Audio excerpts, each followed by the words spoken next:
एक नई वीडियो के साथ आज मैं फिर हाजिर हूँ, आपका होस्ट और दोस्त विक्रांत जोशी। आपका स्वागत करता हूँ मेरे रिव्यू मास्टर में, जिसमें हम लेके आते हैं वर्ल्ड अफेयर्स और डिफेंस के दिन भर की टॉप खबरें। तो चलिए जान लेते हैं। हमारी ये पैरा एसएफ वाली टी शर्ट आ गई है 300 रुपए प्लस शिपिंग में, आपको ये मिल जाएगी। व्हाट्सएप नंबर आपके सामने दिया हुआ है, इस पे आप संपर्क करिए और अपनी बुकिंग कराइए। नेक्स्ट डे डिस्पैच होगा।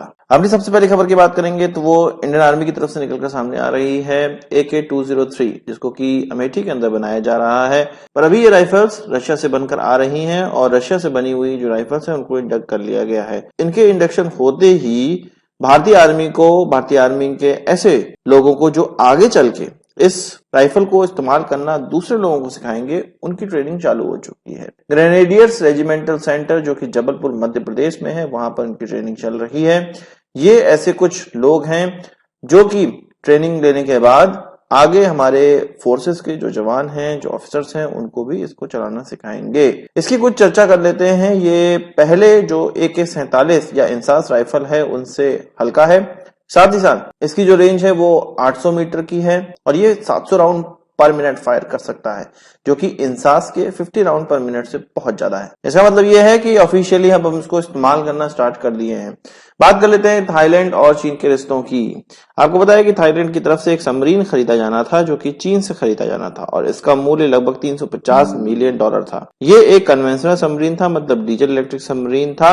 पर गौर करने वाली बात यह है कि कितना सस्ता सबमरीन चीन थाईलैंड को देने वाला था। इसमें जो इंजन था वो जर्मन कंपनी का लग कर आने वाला था। बाद में सैंक्शंस लग गए, या आप कह सकते हैं कि चीन को हथियार या हथियार से रिलेटेड चीजें न देने का यूरोप में मसौदा पास हुआ और जर्मनी ने चीन को इसके लिए इंजन देने से मना कर दिया। चीन ने कहा कि हम खुद बना लेंगे और इसको थाईलैंड के सामने रखा। थाईलैंड की नेवी ने कहा कि अभी थोड़ा हमें समय दो, हम थोड़ा जांच परख कर लें, उसके बाद हम डिसीजन अपना सुनाएंगे। और अब थाईलैंड की नेवी ने, या आप कह सकते हैं कि थाईलैंड ने ये कह दिया है कि हम इस सबमरीन को नहीं ले सकते हैं। ये युआन क्लास का S-26T सबमरीन था, जिसको कि चीन थाईलैंड को बेचना चाहता था। बहुत समय से ही ये बेचना चाह रहा है। 2017-18 की ये घटना है जब कॉन्ट्रैक्ट दिया गया था और इस साल तक इसको डिलीवर भी करना था चीन की तरफ से। पर थाईलैंड ने कहा कि भाई हमको इस तरह की सबमरीन नहीं चाहिए। पर जितना पैसा थाईलैंड की तरफ से दे दिया गया था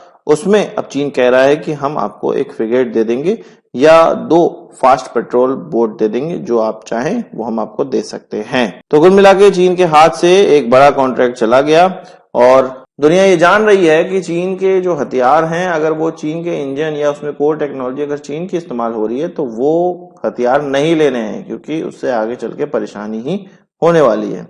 बात कर लेते हैं इजराइल की। इजराइल की तरफ से अपना सी डोम एक डिफेंस सिस्टम सामने रख दिया गया है। आयरन डोम का नाम हम लोगों ने सुना ही था। अब सी डोम क्या बला है, इसके बारे में जान लेते हैं।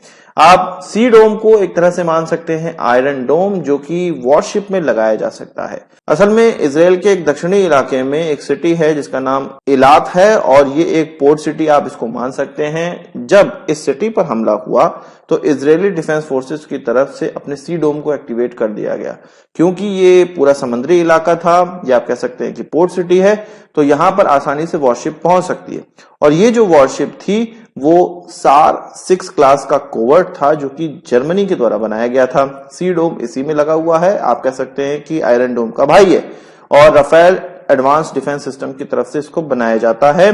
तो इजराइल ने पहले ही ये तैयारी कर रखी थी कि हमारे जो अगर पोर्ट सिटी पे अटैक होगा तो उस अटैक से बचने के लिए हम लोग सी डोम लगाएंगे, और अपने वॉरशिप में इसको डिप्लॉय भी किया हुआ था और वॉरशिप को डिप्लॉय कर दिया गया एलात शहर के पास। और ये पहली बार है कि सी डोम का इस्तेमाल किया गया है और लोग आश्चर्यचकित हो गए कि भाई ये कौन सा नया हथियार निकलकर सामने आ गया जो कि आयरन डोम की तरह इनके शहरों को बचा रहा है। बात कर लेते हैं अदानी डिफेंस की और छोटे ड्रोन्स की। हमें पता है कि हर्मिस 900 ड्रोन जो कि इंडियन नेवी की तरफ से लिया जा रहा है, अदानी की तरफ से इसको दृष्टि 10 ड्रोन का नाम दिया गया है।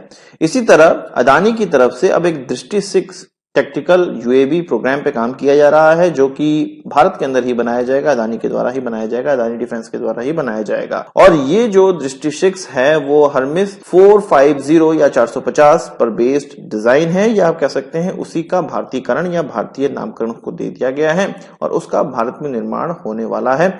और हमारे तीनों सेनाओं के अंग को ये प्रोजेक्ट किया जाएगा आगे चल के।